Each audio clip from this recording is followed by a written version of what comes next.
Hi hello எல்லாருக்கும் வணக்கம் and welcome back to our channel. Vijay TV Pugazh ரொம்ப ஆவேசமாக பேசியிருக்காரு. அதுக்கு காரணம் அவர்கிட்ட கேட்கப்பட்ட ஒரு கேள்வி. ஒரு ஈவெண்ட்டுக்கு அவர் போயிருக்கும்பொழுது அவர்கிட்ட ப்ரெஸ் ரிப்போர்ட்டர்ஸ் எல்லாம் ஒன்றா சேர்ந்து ஒரு கொஸ்டின் கேட்டிருக்காங்க.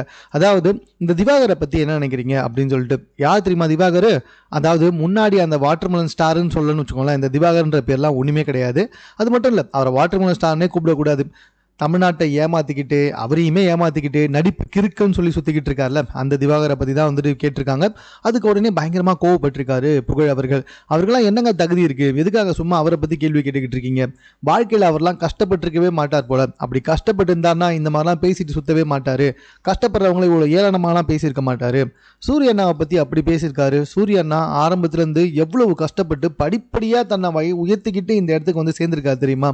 அவரை பற்றி அவர்லாம் அப்படி பேசுறதுக்கு என்ன தகுதி இருக்குது, என்ன உரிமை இருக்குது அவர்லாம் அப்படி பேசுறதுக்கு அப்படின்ற மாதிரி வந்துட்டு செம்மையாக கோவப்பட்டிருக்காரு. கோவப்பட்டு பேசி அந்த இடத்த விட்டு கிளம்பி போயிருக்காரு. இந்த வீடியோ தற்போது சமூக வலைதளத்தில் ரொம்ப வைரலாக பகிரப்பட்டு வந்துகிட்டு இருக்கு.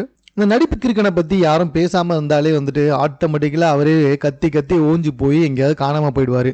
தேவையில்லாமல் பல சேனல்ஸ் வந்துட்டு அவரை கூப்பிட்டு இன்டர்வியூ பண்ணுறேன் அப்படின்ற பேரில் மறுபடியும் அவருடைய முகத்தை வந்துட்டு டெலிவிஷனில் காமிச்சிக்கிட்டே இருக்காங்க. அதுதான் இங்கே பிரச்சனையே. ஒருத்தரை பற்றி பேசாமல் இருந்தால் ஆட்டோமேட்டிக்கலாக அந்த ஆள் வந்துட்டு காணாமல் போயிடுவாருங்க.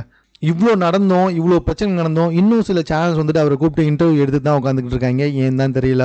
ஸோ இது சம்மந்தமாக உங்கள் கருத்து என்ன அப்படின்றத கமெண்ட்டில் தெரியப்படுத்துங்க. மேலும் இது போன்ற செய்திகளை உடனுக்குடன் தெரிந்து கொள்வதற்கு சென்னை சேனலை சப்ஸ்கிரைப் பண்ணுங்கள்.